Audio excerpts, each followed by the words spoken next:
Great. So, you have any questions for me? Believe it or not, over the past 15 years that I've worked as a hiring manager, a lot of candidates that I interview fail to take advantage of this opportunity to ask questions about the role or the company. It's really a waste of a great opportunity to get insights from the interviewer that can help you get a sense for how working there might be like. Don't be afraid to interview your interviewer. After all, the interviewing process is as much as for you as it is for them. In this video, I'm going to go over some key questions you can ask your interviewer and what kind of signals their answers might give so you can avoid working in another soul-crushing job. Before we get into it, let's just go over some background on why the interviewer might want to make time for your questions. First of all, they're interested in you as a candidate. And second of all, they want to test your thoughtfulness. If an interviewer is making time in the interview for you to ask questions, odds are they genuinely want to give you the space to learn more about the role and the company. They care about your thoughts and want to make sure that you don't leave the interview with any lingering doubts. After all, it's a highly competitive job space out there.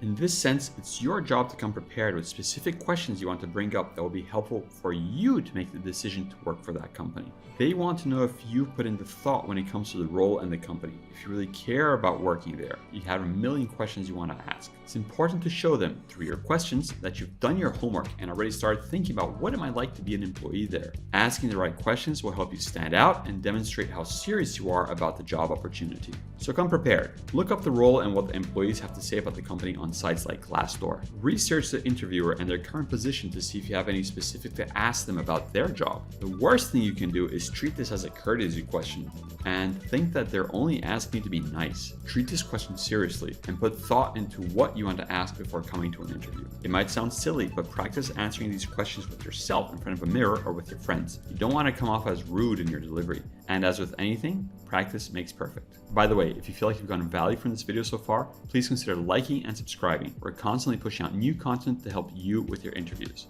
And make sure to check out tryvoomer.com, where you can practice on questions for thousands of different companies, and you'll get instant AI-powered feedback on your answers so you can quickly improve and land that dream job.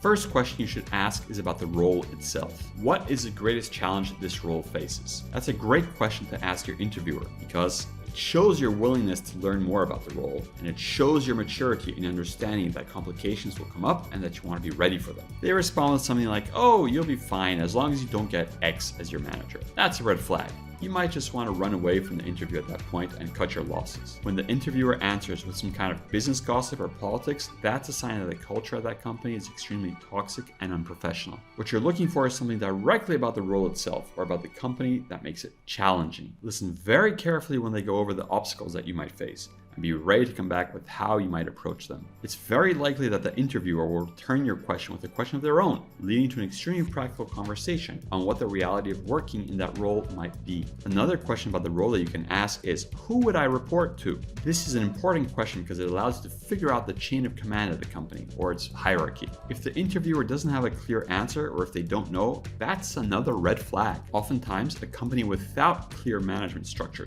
tends to be a nightmare to work for. It's a sign that responsibilities will be fluid and you'll end up being in a very hectic, unstructured work environment. It could be that the interviewer might not work for the same department and thus they can't give you a proper answer, but in that case, they'll let you know in a follow-up. Always try to get a clear answer with this one. Otherwise, you'll soon find out firsthand just how disorganized the company really is and you'll have a hard time adjusting. If you're far along in the interview process, you can also ask if there are any current employees in the department that you can talk to in order to learn more about what the day-to-day is like. It's likely that they'll respond with the fact that your next interview will be with a potential coworker or manager in the department. But if you're in the final stages of the interviewing process and you still haven't spoken with someone who is going to work with you in a similar role, then that's another red flag. This means that the department is either incredibly understaffed or the company is trying to hide something, like terrible working conditions. Any decent interview process will put you in front of people from the department you'll be working in. Lastly, as far as questions on the role goes, you should ask about what the ideal candidate might look like. The interviewer should have a clear image of what they are looking for,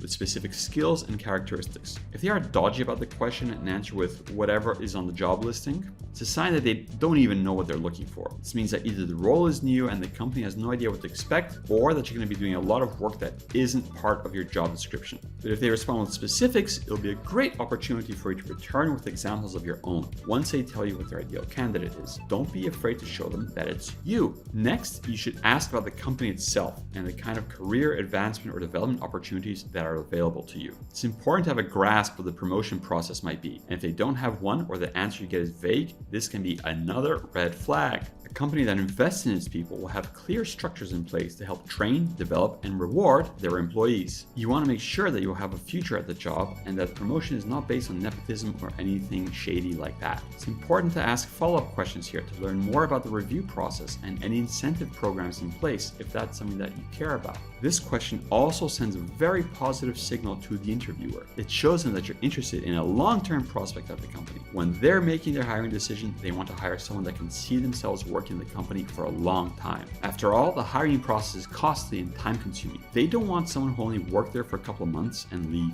There's actually a lot of questions you might want to ask about the company. So rather than just a single question, here's more of a piece of advice. Ask about things that can't be found on the company website. If your answer can be found on the company website, asking about it just proves to the interviewer that you didn't bother to look. Maybe there's a recent press release about an initiative that interests you, or a specific project that the company is working on that caught your eye.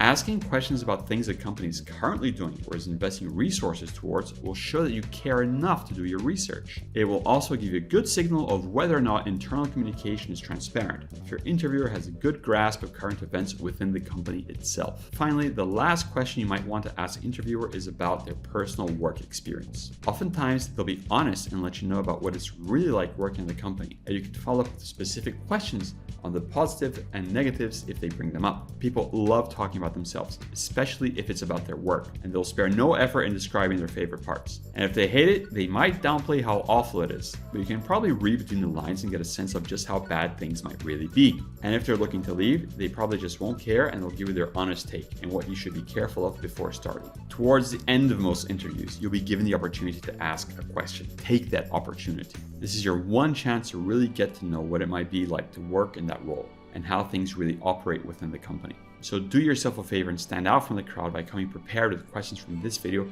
that show your thoughtfulness and professionalism. Let me know down below if you have any questions or comments. I usually get back to them within one day. And make sure to check out tryvoomer.com, where you can practice on questions for thousands of different companies and you'll get instant AI-powered feedback on your answers so you can quickly improve and land that dream job. And as always, good luck with your interview. Check out the rest of our channel for more interview tips, including things such as improving your camera and audio setup.